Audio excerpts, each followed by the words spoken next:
Hi po mga mare, another recipe idea na naman ang maibibigay ko sa inyo ngayon. Gagawa naman tayo ng isang pangmerienda recipe na tiyak ko pong magugustuhan nyo ito mga mare. Ilang piraso lang po ang mga sangkap nito at napakadali lang po nitong gawin. To start po is maglalagay tayo sa kawali or non-stick pan ng konting mantika lang.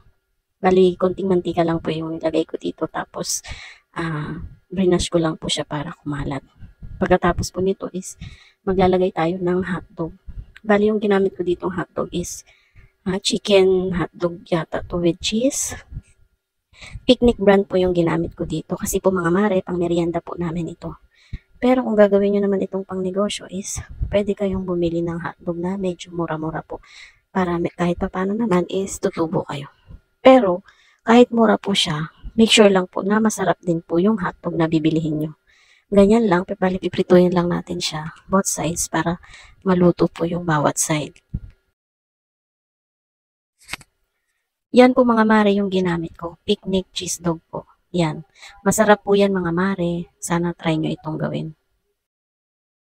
Bali, pwede po pala kayong gumamit dito ng hotdog na mas mahaba po siya dito para saktong-sakto dun sa tinapay na pang hotdog sandwich. Kasi ito is jumbo size lang po yung laki nito mga mare. Maganda rin po itong pang business mga mare, lalo na ngayon, malapit na naman ang pasukan kasi end of July is start na naman ang klase. So, pwede nyo po itong idagdag sa inyong pinagkakakitaan at pwede rin po itong pambaon ng inyong mga anak kung nag-aaral po yung inyong mga anak. So, ayan na nga, natapos natin iprito yung hotdog. Bali dito, iinitin din natin yung ating sandwich, yung tinapay. Kasi po, masarap po siya kapag medyo na-toast po yung tinapay ng ating hotdog sandwich. Iinitin lang natin ito sa magkabilang side mga mare. So, pag natapos naman na ito, pwede na natin siyang i-assemble. Bali, sample lang po itong ginawa ko kung gagawin itong pang negosyo.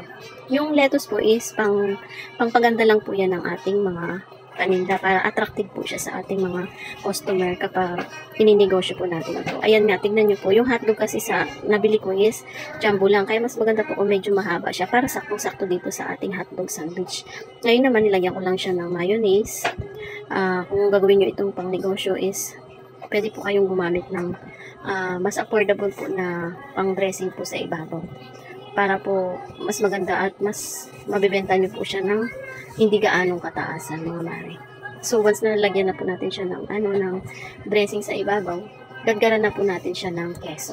Sa brand naman po ng cheese is kahit ano po pwede po. Pero ako, ang lagi ko talagang ginagamit yung keso po. Kasi maganda po siya, tsaka pag ginadgad nyo siya is maganda po talaga siyang partner sa business, lalo na kung kailangan ng keso.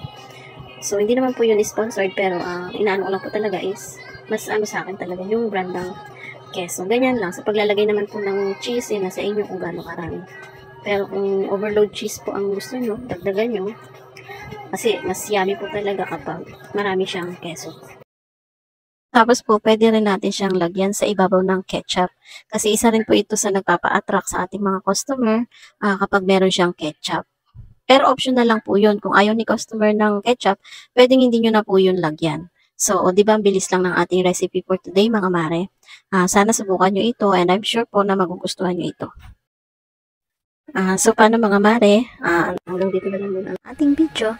Hanggang sa susunod pong muli na aking pagbabahagi, sana po ay suportahan niyo po ako sa aking mga Facebook page at sa aking YouTube channel. Subscribe naman po kayo sa aking YouTube channel. Marami po akong video doon na nai-upload na. Bali, pwede niyo po yung tignan. Marami po kayong mga pang-negosyo idea doon na makikita. So, paano mga mare? Until my next video. Bye-bye. Ingat po kayo. God bless and happy cooking. Bye.